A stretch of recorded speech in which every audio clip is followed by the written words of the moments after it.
ng mga basehan doon sa ifa-file daw nila na impeachment. Kaya tuloy-tuloy lang yan na pinag-uusapan openly diyan sa House of Representatives ang impeachment.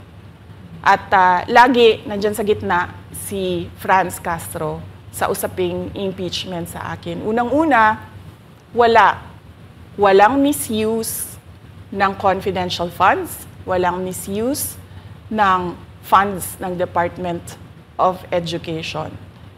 Kaya ngayon, ay pinipilit nilang gawan ng basihan yung mga sinasabi nila na impeachment sa akin. Kaya hindi bago yan na pinag-uusapan ang impeachment. Kasama yan sa plano nila laban sa akin.